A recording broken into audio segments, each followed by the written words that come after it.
We often ask what it means to have free will, as though the ability to choose is, in itself, freedom.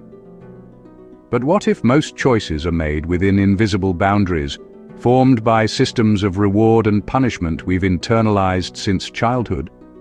In that case, we are not truly free. We are merely well-conditioned. And if our choices are shortcuts through mazes designed by others, then the will behind them is anything but free. From an early age, society teaches us to navigate life through compliance. We seek praise, avoid punishment, follow rules. Even morality, stripped of imagination, becomes a transactional code. Be good, and you'll be rewarded. Misbehave, and you'll be punished. So we internalize these rules until they feel like our own. But are they? What if the deepest habits of our will are simply echoes of fear and desire? This kind of will doesn't ask whether an action is just. It asks whether it will cost us, whether someone will approve, whether it fits the pattern we've memorized. It doesn't ask broader questions. What kind of world does this action help create? Who else does it affect? What kind of person do I become by doing it? When we're trapped in the logic of reward and punishment, those questions fade from view.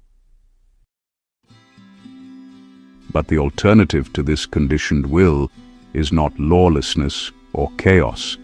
It is not the absence of moral structure. It is something much more radical. The capacity to act as if a God who loves everyone is always watching. Not as a cosmic police officer, but as a parent who sees the full consequences of every action, far beyond our narrow view.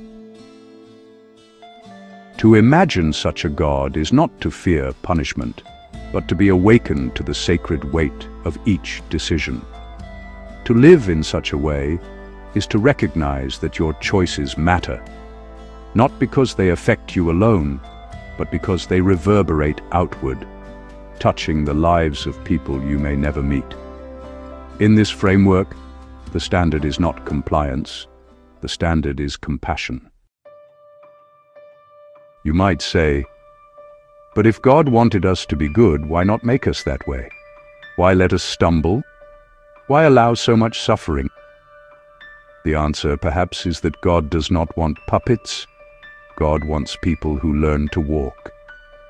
Like a parent watching their toddler try to take their first steps, God sees the stumbles and the falls, but does not interfere with every move, not because the pain doesn't matter, but because the child must learn balance from within. This is what it means to have a free will in its highest form. Not the freedom to do whatever we want, but the freedom to do what is good, even when it costs us. The freedom to imagine a larger moral horizon than our own tribe, our own rules, our own skin. And the freedom to become someone whose actions ripple outward in love, not just in consequence. And so, if humanity were ever to stop fighting wars, not out of exhaustion or fear or calculation, but simply because we choose peace, would that be against God's will? No. That would be the very fulfillment of it. Because the point was never to suffer until rescued.